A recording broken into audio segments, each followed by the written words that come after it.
Les relations que les personnes entretiennent avec leurs semblables représentent un des éléments fondamentaux de l'existence humaine. Ces relations organisent largement la vie quotidienne, elles la nourrissent et lui donnent une bonne partie de son sens. Les relations interpersonnelles constituent sans doute la source des émotions les plus profondes, joie de l'amitié partagée, exaltation de la passion amoureuse, mais également souffrance et douleur lors des séparations, des pertes ou des deuils. Comme le souligne Marc et Picard, 2000, l'importance accordée aux relations interpersonnelles est telle que la plupart des gens estiment que leur bonheur dépend pour une bonne part de la capacité à créer des liens de proximité avec d'autres personnes.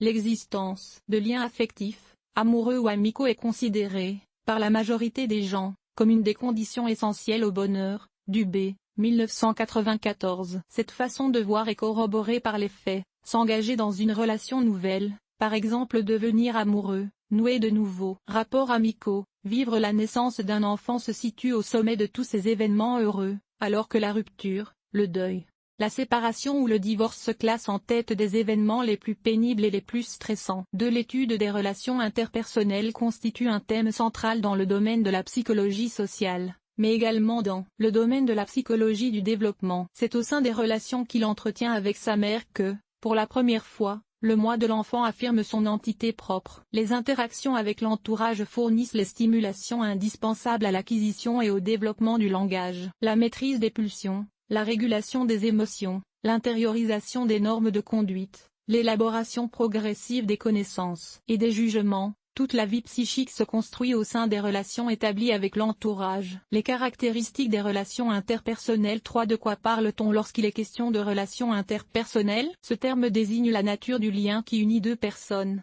un couple, des amis, un père et sa fille, un frère et sa sœur. Il s'agit donc des rapports et des échanges entre deux personnes, des relations dyadiques comme on les nomme, même si ces échanges et ces rapports prennent le plus souvent place dans un univers plus large. 4. Le domaine d'étude des relations interpersonnelles est très riche, mais en même temps très hétérogène. Marc et Picard, 2000. Certains éléments communs à toute relation interpersonnelle se dégagent toutefois, comme la réciprocité, l'interdépendance et l'intimité. 5. La relation est une construction commune qui dépasse les individus et ne peut se réduire aux caractéristiques de l'une ou de l'autre de ces personnes. Cette construction résulte de l'action que chacune d'entre elles a sur l'autre. Chacun est à la fois l'architecte et le produit de la relation dans laquelle il est engagé. Les échanges affectent progressivement les représentations, les croyances, les attitudes et les émotions de chacun des protagonistes. La relation s'appuie sur le caractère mutuel des échanges. La réciprocité et l'interdépendance constituent les fondements de toute relation interpersonnelle. 6. Toute relation significative se fonde sur des rencontres régulières qui ont lieu durant une période assez longue. Cela implique qu'il y ait des contacts réguliers et des interactions relativement fréquentes. Toute relation s'inscrit dans une durée qui transcende les changements touchant chaque membre de la dyade. Les relations de couple, les amitiés et, a fortiori, les relations familiales impliquent une certaine stabilité. C'est ce qui les distingue des contacts éphémères et fortuits. Marc et Picard, 2000. 7. La notion de proximité se trouve au cœur des relations interpersonnelles. Une personne peut saluer régulièrement le concierge de l'immeuble qu'elle habite ou faire chaque jour un brin de causette avec le marchand de journaux. On n'entretient pas pour cela avec ces personnes des relations qu'on peut qualifier d'interpersonnelles. Les relations interpersonnelles se caractérisent par la proximité émotionnelle, la familiarité, l'engagement affectif et l'ouverture de soi. 8. La psychologie sociale aborde la question de la proximité des relations interpersonnelles selon deux perspectives qui se complètent. Collins et Repinski, 1994. La première examine le phénomène de l'extérieur.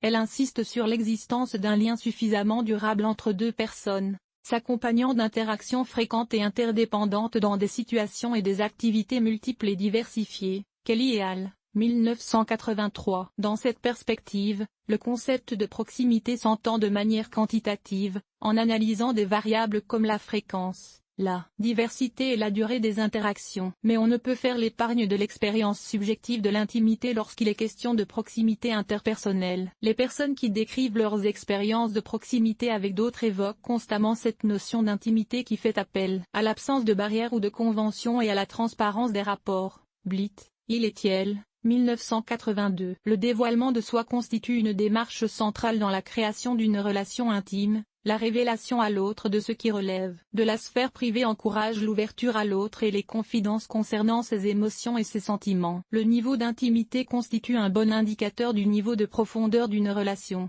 D'ailleurs, la diminution de l'intimité est souvent un signe précurseur de la détérioration de la relation. 9. Les relations interpersonnelles varient selon le degré de proximité. Les relations les plus significatives, comme les amitiés ou les relations amoureuses, se caractérisent par un haut degré d'interdépendance et d'influence mutuelle. L'attachement émotionnel est intense et le degré d'intimité profond. Mais d'autres critères peuvent guider l'analyse et la réflexion. On peut s'intéresser par exemple au caractère imposé ou volontaire des relations. Les relations familiales répondent au premier critère.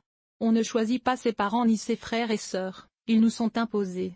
Alors que les amis ou le partenaire amoureux font l'objet d'un choix. On peut examiner le caractère permanent ou variable des relations. Cette fois encore, les relations familiales répondent au premier critère. Les liens qui unissent les parents et les enfants durent toute la vie, alors que les amitiés et les amours sont plus éphémères. On peut enfin s'attacher au degré de symétrie ou d'asymétrie dans les relations. Dans le cas de deux amis, par exemple, les relations sont égalitaires et elles occupent des positions à peu près symétriques. Les relations entre parents et enfants sont asymétriques, car elles s'inscrivent dans un rapport hiérarchique. Le parent doit s'occuper de l'enfant, en prendre la responsabilité, assurer sa sécurité et son développement.